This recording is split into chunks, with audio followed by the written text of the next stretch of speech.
जय हिंद साथियों। Most welcome आप सभी का हरियाणा ग्रुप डी 2026 के लिए साइंस की क्लास में। क्लास नंबर 29 है आज साइंस की, और एनसीईआरटी सीरीज आपकी अभी जल्द ही खत्म होने जा रही है। लगभग एक वीक के अंदर पूरी खत्म हो जाएगी। उसके बाद में 1000 पीवाईक्यू साइंस की आपको कराऊंगा।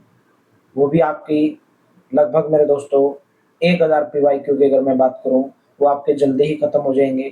यानी कि 15 से 20 दिन के अंदर पूरे 1000 क्वेश्चन आपके वो खत्म हो जाएंगे, और लगभग 1000 क्वेश्चन ये एनसीईआरटी के। ठीक है। अगर आपका टाइम बचता है, अगर आपका एग्जाम तब तक नहीं आया, तो एक और मैं एनसीईआरटी की सीरीज है, ठीक है, जहां से आपके क्वेश्चन बन सकते हैं, वो आपको मैं कराऊंगा। बस इतना ही करना है आपको साइंस में, और कुछ नहीं करना है। ठीक है। और क्लास नंबर 29 है, 15/15 की तैयारी आपको कराई जाएगी। 15 नंबर की अच्छा खासा वेटेज आपका हरियाणा ग्रुप डी के अंदर रहता है। बाकी क्लासेस का टाइम भाई, डेली सुबह 7 बजे हरियाणा जीके की क्लास आती है, साथ में आपको हरियाणा करंट अफेयर्स कराई जाएगी। इंडिया जीके डेली सुबह 11 बजे, साइंस डेली दोपहर को 2 बजे। डेली मॉक टेस्ट होता है लाइव रात को 9 बजे।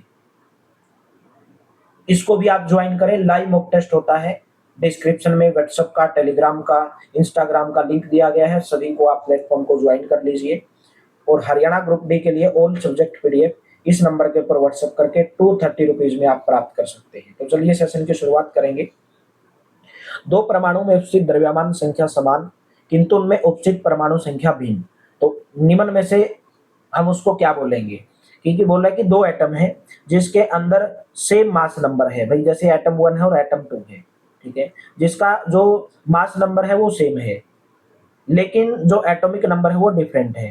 तो उनके बीच में, उन एटम के बीच में किस चीज का रिलेशन होगा, उसको हम बोलेंगे आइसोबार्स। ऑप्शन नंबर आपका बी करेक्ट हो जाएगा। ठीक है। जैसे दो तत्व हैं, जैसे मैंने एक ले लिया आपका कैल्शियम। ठीक है। कैल्शियम की परमाणु संख्या कितनी होती है? 20 होती है। ठीक है। एक मैंने जैसे ले लिया आर्गन। आर्गन की एटॉमिक नंबर कितना होता है? 18 होता है। इनके बारे में जानिए जैसे। ठीक है। तो परमाणु में इलेक्ट्रॉनों की संख्या भिन्न भिन्न है, और दोनों तत्वों की द्रव्यमान संख्या क्या है? 40 है। तो ऐसे उनको हम क्या बोलेंगे? उनके अंदर न्यूक्लियनों की संख्या समान होगी। अलग अलग परमाणु संख्या वाले, अलग अलग एटॉमिक नंबर वाले जो एलिमेंट होते हैं, जिनकी द्रव्यमान संख्या समान होती है, एटॉमिक नंबर सेम होता है, और जो जिसके अंदर एटॉमिक मास डिफरेंट होता है, एटॉमिक नंबर डिफरेंट होता है, और जो मास नंबर है वो क्या होता है? सेम होता है। तो उसको हम क्या बोलेंगे? आइसोबार्स बोलेंगे, यानी कि हिंदी में अगर बात करूं मैं, समभारिक बोलेंगे। नेक्स्ट, किसके द्वारा परमाणु का एक आवेशित क्रिसमस केक एवं तरबूज के रूप में प्रस्तुत करके परमाणु सिद्धांत को समझाया था भाई? ठीक है। Christmas cake model. परमाणु का धनात्मक पिंड जिसमें ऋणात्मक कण जुड़े हुए हैं, ए पॉजिटिवली चार्ज वेयर with negatively charge particle embedded in it. बोले कि एक पॉजिटिवली चार्ज, भाई उसने एक केक लिया, ठीक है, क्रिसमस के ऊपर केक काटा, एक positive charge sphere with negatively charge particle, इसके अंदर जो पार्टिकल थे उसके ऊपर नेगेटिव चार्ज था। ठीक है। लेकिन जो स्फीयर था इसके ऊपर क्या था? पॉजिटिव चार्ज था। एक उसने तरबूज ले लिया, a positively charge sphere with negatively charge particle, उसके जो स्फीयर था उसके ऊपर पॉजिटिव चार्ज था, और जो उसके पार्टिकल थे उसके अंदर नेगेटिव चार्ज था। ये जो सिद्धांत था ये किसने दिया था भाई? थॉमसन ने। ऑप्शन नंबर कौन सा करेक्ट रहेगा? सी ऑप्शन आपका यहाँ पे करेक्ट रहेगा। ठीक है। C option will be correct. तो सी ऑप्शन, ये सिद्धांत इनके द्वारा दिया गया था। रदरफोर्ड के प्रयोग से संबंधित कथनों पर विचार कीजिए भाई। रदरफोर्ड के प्रयोग से संबंधित है, उपर्युक्त में से कौन सा कथन सही है, ये आपको बताना है। ठीक है। उपर्युक्त में से कौन सा कथन सही है? ही used a thin silver foil in his experiment. पतले पन्नी पर अल्फा कण को टकराया। ही bombard alpha particle on the thin foil. This experiment provided information about the nucleus of an atom. देखिए, जो अर्नेस्ट रदरफोर्ड थे वो ये जानने के बड़े इच्छुक थे कि जो इलेक्ट्रॉन है वो परमाणु के भीतर कैसे रह लेते हैं, कैसे व्यवस्थित करते हैं। उन्होंने प्रयोग किया, और तेज गति से चल रहे अल्फा कणों को, तेज गति से चल रहे अल्फा कणों को सोने की पट्टी, सोने की पन्नी पर टकराया गया। यहाँ पे बोला गया चांदी भाई। चांदी नहीं मेरे दोस्तों, उसने गोल्ड की पन्नी ली थी, स्वर्ण पन्नी ली थी, गोल्ड प्लेट ली थी, गोल्ड फॉइल ली थी। तो पहला तो गलत हो जाएगा, ठीक है। और ये जो सोने की जो पन्नी थी, जो गोल्ड फॉइल थी, ये 1000 परमाणुओं के बराबर मोटी थी, 1000 परमाणुओं के बराबर, ठीक है। अल्फा कण प्रकीर्णन प्रयोग के आधार पर रदरफोर्ड ने परिमाण निकाले, परमाणु के भीतर का जो अधिकतर भाग है वो खाली है, और क्योंकि जो अधिकतर अल्फा कण थे वो बिना विक्षेपित हुए, बिना अपने डायरेक्शन चेंज हुए सोने की पन्नी से बाहर निकल जाते हैं, ठीक है। परमाणु का केंद्र धन आवेशित होता है, यानी कि परमाणु का जो न्यूक्लियस होता है धन आवेशित होता है, जिसे नाभिक कहा जाता है। एक परमाणु का लगभग पूरा का पूरा द्रव्यमान नाभिक में होता है। इलेक्ट्रॉन नाभिक के चारों ओर चक्कर लगाते हैं। नाभिक का आकार परमाणु के आकार की तुलना में काफी कम होता है। तो पतले पन्नी पर अल्फा कण को टकराया, इनमें परमाणु इनके प्रयोग से परमाणु के नाभिक के बारे में जानकारी प्राप्त हुई। तो कौन सा स्टेटमेंट सही है भाई? इसके अंदर दूसरा और तीसरा स्टेटमेंट सही है भाई। यहाँ पे गलत दे दिया कुछ तो, ठीक है। पहला दूसरा चांदी के पतले पन्नी का प्रयोग किया, तो दूसरा और तीसरा इसके अंदर आना चाहिए भाई। बी ऑप्शन के अंदर दूसरा और तीसरा आना चाहिए, ठीक है। गलत दिया यहाँ पे, दूसरा और तीसरा इसके अंदर सही है, दूसरा और तीसरा, ठीक है। बाकी इसके अंदर पहले वाला गलत है, क्योंकि इसने गोल्ड फॉइल ली थी भाई। नेक्स्ट बताइए, रॉबर्ट हुक ने कोशिका को कब स्वर्णित सूक्ष्मदर्शी से देखा? तो हमारे यहाँ पे एक नया टॉपिक की शुरुआत होती है भाई, कोशिका, ठीक है। When did Robert Hooke observe cell with a self made microscope? 1665 के अंदर भाई। ऑप्शन नंबर ए करेक्ट रहेगा। Robert Hooke self made microscope and cell of proof 1665 के अंदर भाई। ऑप्शन नंबर कौन सा करेक्ट रहेगा? ए ऑप्शन करेक्ट रहेगा। सबसे पहले रॉबर्ट हुक ने कोशिका को अपनी सूक्ष्मदर्शी से देखा, यानी कि खुद के द्वारा उसको बनाई गई थी भाई, ठीक है। और जो कोशिका है, जो सेल है, वो लैटिन शब्द का अर्थ है जिसका मतलब होता है छोटा कमरा। कोशिका का मतलब होता है छोटा कमरा। निम्न में से सबसे पहले किसने कोशिका को देखा? सबसे पहले देखा भाई रॉबर्ट हुक ने। कब देखा? 1665 के अंदर। रॉबर्ट हुक के द्वारा देखी गई कारक की कोशिका, यानी कि 1665 के अंदर भाई, ठीक है। 1665 के अंदर। Cork cell observe by Robert Hooke 1665 के अंदर भाई, 1665 के अंदर। नेक्स्ट बताइए, जीवित कोशिकाओं की खोज किसने की थी? हु डिस्कवर लिविंग सेल भाई? लिविंग सेल की खोज की गई थी ल्यूवेन होक के द्वारा। ऑप्शन नंबर आपका डी करेक्ट रहेगा, ठीक है। कोशिका को सबसे पहले पता किसने लगाया? रॉबर्ट हुक ने, 1665 के अंदर, ठीक है। एक कारक की जो पतली जो उसने ली थी, उसमें एक सूक्ष्मदर्शी की सहायता से उसने देखा था। ल्यूवेन होक ने 1674 के अंदर सबसे पहले उन्नत, यानी कि जो अच्छी तकनीक से बनाई गई जो सूक्ष्मदर्शी थी, माइक्रोस्कोप थी, तालाब के जल में फ्रीडम तरीके से, इंडिपेंडेंटली तरीके से, स्वतंत्र तरीके से जीवित कोशिकाओं का पता लगाया, ठीक है। और रॉबर्ट क्राउन ने, अगर मैं बात करूं, रॉबर्ट क्राउन ने 1831 के अंदर सेल का जो केंद्रक है, सेल का जो केंद्रक है, ठीक है, सेल का जो नाभिक है, उसके बारे में पता किसने लगाया भाई? रॉबर्ट क्राउन ने लगाया भाई, ठीक है। वहीं अगर मैं बात करूं भाई, रॉबर्ट हुक दिया गया यहाँ पे, एक आपका लैंड स्टीनर दिया गया है, ठीक है। एक थे मेरे दोस्तों, दो जीव वैज्ञानिक थे, ठीक है। कोशिका सिद्धांत के विषय में उन्होंने बताया था। एक थे एम स्लीडन और एक थे टी स्वान, उन्होंने ये बताया था, ठीक है। और इस सिद्धांत के अनुसार उन्होंने सभी पौधे और जंतु किससे मिलकर बनते हैं? सेल से बने होते हैं। और ये जीवन की मूलभूत इकाई है। सेल जो है वो जीवन की क्या है? मूलभूत इकाई है। 1940 में इलेक्ट्रॉन सूक्ष्मदर्शी की खोज के बाद में कोशिका की जो जटिल संरचना है, बहुत से अंगों को समझना क्या हो गया? संभव हो सका, यानी कि सेल को बहुत हद तक समझ लिया गया। तो who discover the living cell भाई? ल्यूवेन होक, ठीक है, ल्यूवेन होक के द्वारा भाई। कब? 1674 के अंदर। और सबसे पहले किसने देखा था? रॉबर्ट हुक ने देखा था। और रॉबर्ट क्राउन ने 1831 के अंदर कोशिका के केंद्रक का पता लगाया था। नेक्स्ट बताइए, कोशिका में केंद्रक की खोज किसने की थी? अभी मैंने आपको बताया भाई, 1831 के अंदर किसके द्वारा की गई थी? रॉबर्ट क्राउन के द्वारा। सी ऑप्शन यहाँ पे करेक्ट रहेगा, यानी कि न्यूक्लियस, सेल के न्यूक्लियस का डिस्कवर ऑफ न्यूक्लियस और रॉबर्ट ब्राउन के द्वारा। केंद्रक की खोजकर्ता रॉबर्ट क्राउन के द्वारा, ठीक है, 1831 के अंदर। 1773 में जन्मे थे, 1858 में इनकी डेथ हो गई थी भाई। निम्नलिखित में से किसने जीव द्रव्य की खोज की थी भाई?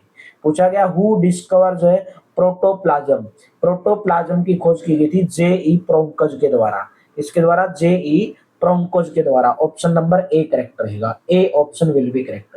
कोशिका के अंदर जो तरल जैविक पदार्थ है, ठीक है, तरल जैविक पदार्थ है, ये जीव द्रव्य है, उसी को जीव द्रव्य का नाम दिया गया। यानी कि जो लिक्विड जो पार्ट है, जो जैविक पदार्थ है, जो लिक्विड जैविक पदार्थ है, उसी को जीव द्रव्य का नाम दिया गया।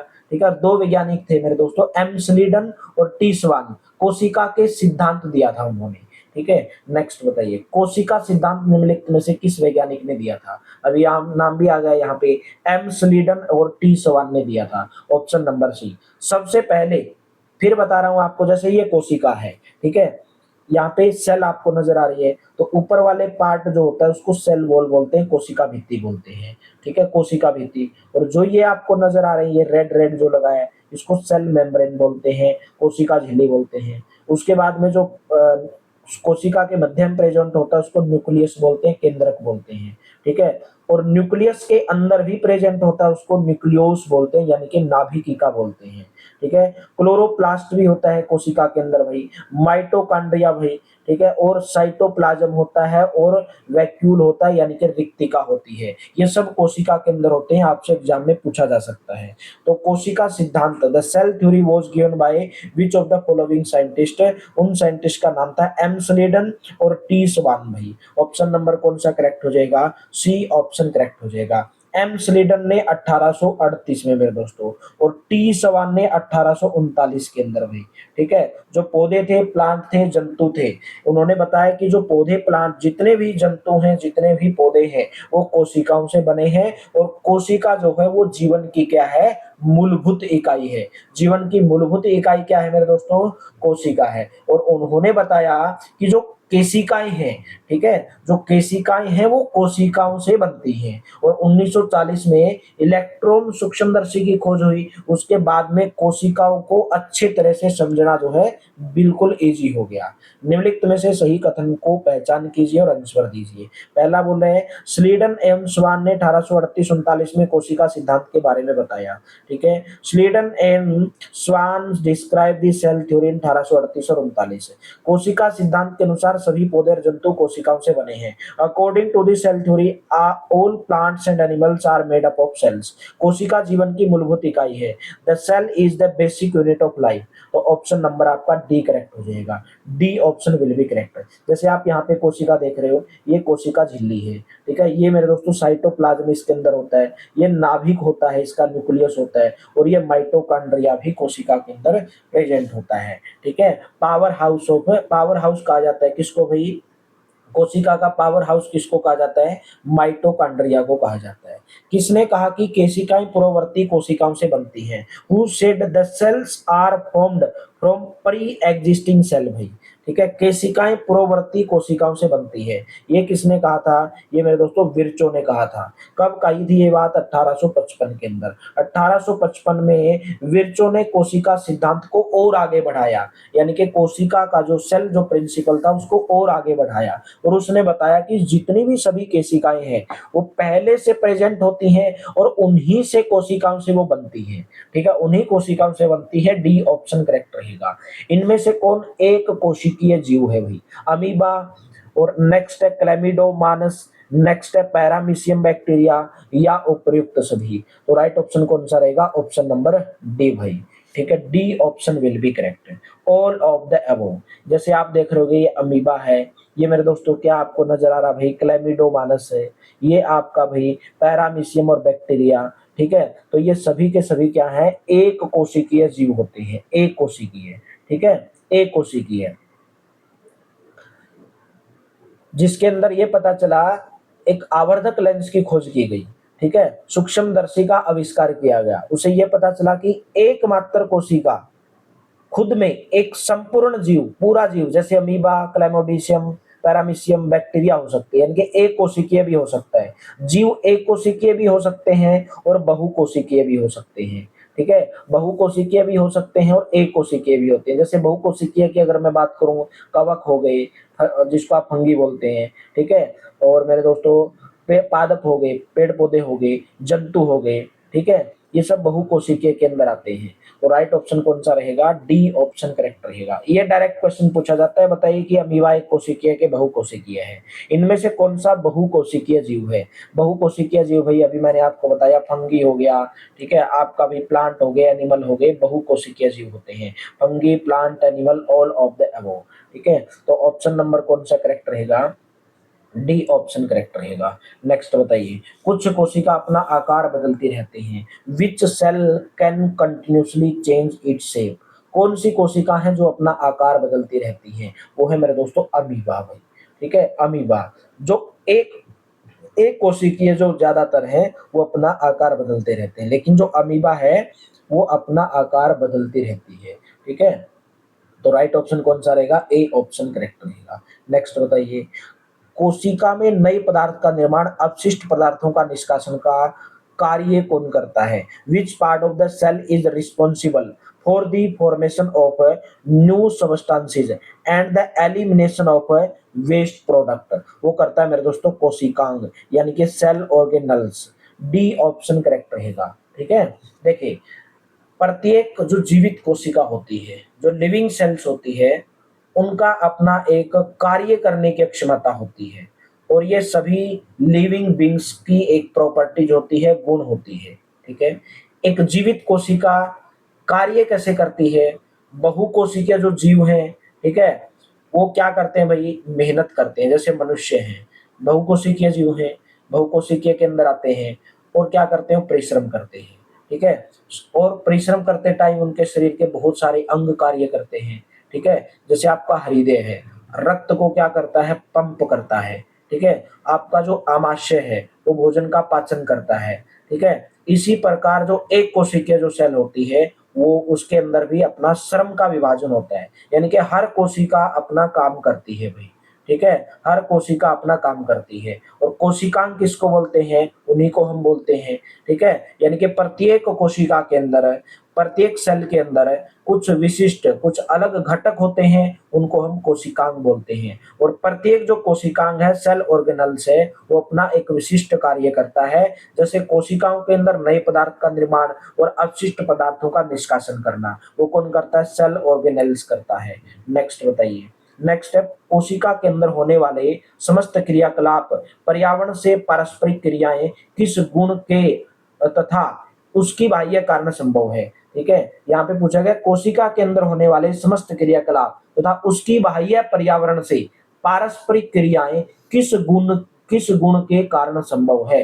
तो यहाँ पे राइट ऑप्शन बन जाएगा ऑप्शन नंबर डी वही, प्लाज्मा झिल्ली, plasma membrane, nucleus, cytoplasm, all of the above.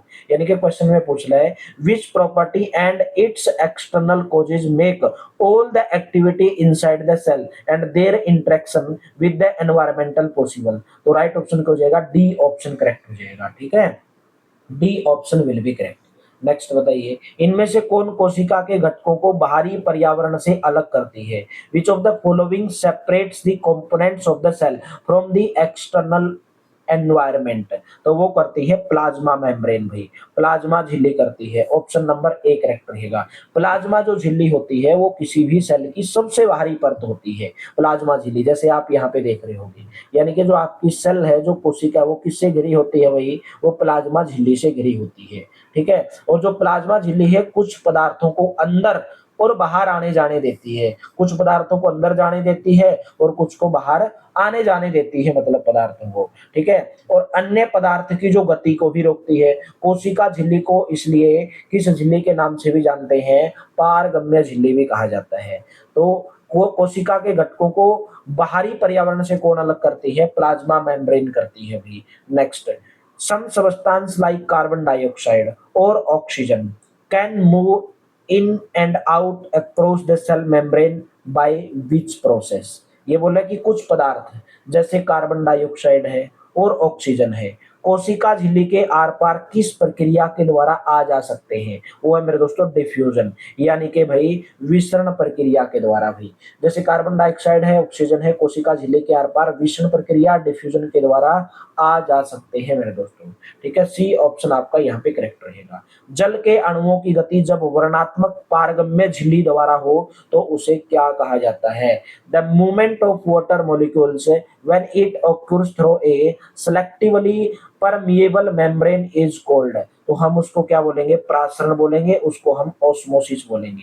ठीक है, ऑप्शन नंबर कौन सा करेक्ट रहेगा, बी ऑप्शन करेक्ट रहेगा। प्लाज्मा झिल्ली से जल की जो गति है वो जल में घुले पदार्थों की मात्रा के कारण भी प्रभावित होती है। ठीक है, इस प्रकार मेरे दोस्तों प्राशन यानी कि ऑस्मोसिस में जल के जो अणु हैं प्रागम्य झिल्ली के द्वारा परमेबल मेम्ब्रेन के द्वारा जो उच्च जल की सांद्रता से निम्न जल की सांद्रता की ओर जाते हैं। यानी कि जिस जल की जो सांद्रता है ज्यादा है और जिस जल की कम है तो ज्यादा से कम की तरफ वो जाते हैं। लो सोल्यूट हाई सोल्यूट, यानी कि हाई सोल्यूट से लो सोल्यूट की तरफ वो जाते हैं। नेक्स्ट बताइए, यदि हम किसी जंतु कोशिका अथवा पादप कोशिका को शक्कर अथवा नमक के विलयन में रखें तो क्या होगा भाई। तो इसने पूछा है कि what will happen if we place an animal cell. भाई अगर हम किसी जंतु कोशिका को, एनिमल सेल को या किसी भी प्लांट सेल को एक सॉल्यूशन के अंदर रखें, और सॉल्यूशन जिसके अंदर शुगर है या साल्ट है, या तो शुगर का सॉल्यूशन है या साल्ट का सॉल्यूशन है, तो क्या होगा। ये बोल रहे हैं कि the cell will start swelling, कोशिका फूलने लगेगी, कोशिका के माप में कोई परिवर्तन नहीं आएगा, there will be no change in the size of the cell. ठीक है, कोशिका सिकुड़ जाएगी भाई। ये बोला द सेल विल श्रिंक। देखो शुद्ध जल, अगर शुद्ध जल होगा मेरे दोस्तों तो क्या हो जाएगी, फूलने लगेगी भाई पादप कोशिका भाई, यानी कि जल में क्या हो जाएगी, फूलने लगेगी मेरे दोस्तों। और इसके जो विलयन है इसके अंदर कोई भी परिवर्तन नहीं आएगा। ये बोला कि माप में कोई परिवर्तन नहीं आएगा, माप का मतलब है कि उसका जो वजन है उसमें कोई परिवर्तन नहीं आएगा। और ये बोला सांद्र विलयन, उसके अंदर क्या हो जाएगी, सिकुड़ने लगेगी। तो ऑप्शन नंबर तीनों के तीनों सही है भाई। ठीक है, तीनों के तीनों, डी ऑप्शन आपका यहाँ पे क्या हो जाएगा, करेक्ट हो जाएगा भाई। नेक्स्ट बताइए, अधिकांश पादप कोशिकाएं जल ग्रहण करते हैं। Most plant cell absorb water, किससे, बाय ट्रांसपोर्टेशन या बाय ऑस्मोसिस या बोथ ए एंड बी। तो राइट ऑप्शन रहेगा भाई, अधिकांश जो पादप कोशिकाएं हैं वो जल ग्रहण करते हैं मेरे दोस्तों प्रासरण से, यानी कि बाय ऑस्मोसिस। एक कोशिकीय जो अलवणीय जलीय जीव हैं, अधिकांश पादप कोशिकाएं प्रासरण के द्वारा जल ग्रहण करती हैं, बाय ऑस्मोसिस के द्वारा वो जल ग्रहण करती हैं। प्लाज्मा झिल्ली लचीली होती है और ये बनी होती है। प्लाज्मा झिल्ली, plasma membrane is flexible and is made up of, ये बनी होती है लिपिड और प्रोटीन की। ऑप्शन नंबर आपका सी करेक्ट हो जाएगा। ठीक है, यानी कि लिपिड और प्रोटीन की बनी होती है भाई जो प्लाज्मा झिल्ली होती है। और ये कौन सी चेन होती है, कार्बोहाइड्रेट चेन भाई। और प्रोटीन कौन सा मेरे दोस्तों, ग्लाइकोप्रोटीन भाई। ठीक है, ग्लाइकोप्रोटीन। तो लिपिड भी लेयर, यानी कि लिपिड भी होता है प्रोटीन भी होता है इसके अंदर। तो ऑप्शन नंबर आपका बी करेक्ट हो जाएगा। प्लाज्मा झिल्ली की रचना हम केवल देख सकते हैं। ये बोल रहा है कि we can see the structure of plasma membrane only with electron microscope. Option number आपका डी करेक्ट रहेगा, केवल और केवल इलेक्ट्रॉन माइक्रोस्कोप के द्वारा ही हम प्लाज्मा झिल्ली की रचना को हम देख सकते हैं। नेक्स्ट बताइए, कोशिका झिल्ली का लचीलापन एक कोशिकीय जीवों में कोशिका के बाह्य पर्यावरण से अपना भोजन तथा अन्य पदार्थ ग्रहण करने में सहायता करता है। ऐसी प्रक्रिया को हम क्या बोलेंगे भाई, ऐसी प्रक्रिया को बोल देंगे endocytosis. Endocytosis, the flexibility of the cell membrane helps unicellular organism to take in food and other substance from their external environment. This process is called endocytosis process. Option number आपका ए करेक्ट हो जाएगा। Next बताइए, निम्नलिखित कथनों में से सही कथन का चयन कीजिए भाई। पहला क्या बोला, सिलेक्ट द करेक्ट स्टेटमेंट। पहला बोले कि the plant cell have a cell wall in addition to the plasma membrane, पादप कोशिका में प्लाज्मा झिल्ली के अतिरिक्त कोशिका भित्ति भी होती है। पादप कोशिकाएं भित्ति मुख्यतः सेल्यूलोज की बनी होती हैं। The plant cell wall is mainly made up of cellulose. Cellulose एक बहुत जटिल पदार्थ है और पौधों को संरचनात्मक दृढ़ता प्रदान करता है। Cellulose is a very complex substance and provide structural strength to the plants. तो right option D option correct रहेगा सभी की सभी। ठीक है, मैंने आपको बताया भाई इसके अंदर सेल वॉल होती है, प्लाज्मा मेम्ब्रेन होती है, न्यूक्लियस होता है कोशिका के अंदर, क्लोरोप्लास्ट होता है, साइटोप्लाज्म कोशिका द्रव्य होता है, और मेरे दोस्तों वैक्यूलो होता है, यानी कि रिक्तिका होता है। तो जो प्लांट सेल हैं वो प्लाज्मा झिल्ली के अतिरिक्त कोशिका भित्ति भी उसके अंदर होती है। पादप कोशिका भित्ति मुख्यतः सेल्यूलोज की बनी होती है और सेल्यूलोज एक जटिल पदार्थ है, कॉम्प्लेक्स सब्सटेंस है जो स्ट्रक्चरल स्ट्रेंथ प्रोवाइड करता है किसको, प्लांट्स को। तो सभी की सभी स्टेटमेंट इसके अंदर सही हो जाएंगी। नेक्स्ट है निम्नलिखित में से सही कथन का चयन करिए। सही कथन में क्या बोल रहे हैं, पहला बोल रहे हैं कि केंद्रक के चारों ओर दोहरे परत का एक सतर होता है जिसे हम क्या बोलते हैं, केंद्रक झिल्ली बोलते हैं। There is a double layered membrane around the nucleus which is called nuclear membrane. जैसे यहाँ पे आप देख रहे होंगे, ठीक है, there is a double layered membrane around the nucleus. ये न्यूक्लियस हो गया कि बोल रहे कि न्यूक्लियस के अराउंड क्या होता है, एक डबल लेयर्ड मेम्ब्रेन होती है, उसको हम क्या बोलते हैं, न्यूक्लियर मेम्ब्रेन बोलते हैं, केंद्रिका झिल्ली बोलते हैं। बिल्कुल सही है। नेक्स्ट क्या बोला है, केंद्रक झिल्ली में छोटे छोटे छिद्र होते हैं, यानी कि जो केंद्रक झिल्ली होती है, जो न्यूक्लियर मेम्ब्रेन होती है, जैसे आप ये देख रहे होगे डॉट डॉट नीले वाले पार्ट में, इसमें क्या होते हैं, छोटे छोटे छिद्र होते हैं। बिल्कुल सही है, ठीक है। और जो न्यूक्लियस होता है उसके अंदर क्या होता है, न्यूक्लियोप्लाज्म होता है, केंद्रीय द्रव होता है मेरे दोस्तों, ठीक है, केंद्रीय द्रव होता है। और उसके बाहर क्या होता है, न्यूक्लियस होता है। केंद्रिका झिल्ली से पहले क्या होता है, न्यूक्लियस होता है। तो दोनों की दोनों स्टेटमेंट सही है, ऑप्शन नंबर सी करेक्ट हो जाएगा। बोथ स्टेटमेंट आर करेक्ट नहीं, ठीक है। नेक्स्ट बताइए, निम्नलिखित कथनों में से सही कथन का आपको चयन करना है। पहला स्टेटमेंट है, केंद्रक में क्रोमोसोम होते हैं जो कोशिका विभाजन के समय छड़ाकर दिखाई देते हैं, ठीक है। ये बोल रहा है कि कोशिका में क्या होते हैं भाई, केंद्रक में क्रोमोसोम होते हैं जो कोशिका विभाजन के समय छड़ाकर दिखाई देते हैं, ठीक है। Chromosome are present in the nucleus which appear rod shape during cell division. Chromosome में आनुवंशिक गुण होते हैं। Chromosomes contain hereditary characteristics. The full form of DNA is deoxyribonucleic acid. Chromosome are made up of DNA and protein. तो उपयुक्त सभी इसके अंदर क्या हो जाएंगी भाई, सही हो जाएंगी, ठीक है। केंद्रक में क्या होते हैं, क्रोमोसोम्स आर प्रेजेंट। केंद्रक में क्रोमोसोम्स होते हैं, जैसे यहाँ पे आप फिगर के अंदर देख रहे हो, ये केंद्रक है और केंद्रक में क्या होते हैं, क्रोमोसोम होते हैं, ठीक है, जो एक रोड शेप होती है उनकी। क्रोमोसोम कंटेन्स हेरेडिटरी कैरेक्टरिस्टिक, आनुवंशिक गुण होते हैं। The full form of DNA is deoxy nucleic acid. Chromosome DNA, chromosome are made up of DNA and protein. तो डी ऑप्शन आपका यहाँ पे करेक्ट रहेगा। ऐसे जीव जिसकी कोशिकाओं में केंद्रिका झिल्ली नहीं होती उनको हम क्या कहेंगे भाई, what are the organism whose cell do not have a nuclear membrane। उसको हम बोलेंगे मेरे दोस्तों प्रेकोरियोटिक बोलेंगे भाई। क्या बोलेंगे, प्रोकैरियोट बोलेंगे। ऑप्शन नंबर ए करेक्ट रहेगा भाई, ठीक है। प्रोकैरियोटिक सेल, केंद्रक झिल्ली नहीं होती इनके अंदर भाई। और अगर मैं बात करूं यूकेरियोटिक सेल, इनके अंदर केंद्रक झिल्ली होती है, ठीक है। तो ऑप्शन नंबर ए रहेगा करेक्ट। नेक्स्ट बताइए, निम्नलिखित में से कौन सा कथन असत्य है। देखिए अगर आपने पहले थोड़ी आवाज नहीं आएगी तो माइक दूर रख दिया था भाई, ठीक है, पता नहीं चला माइक दूर था।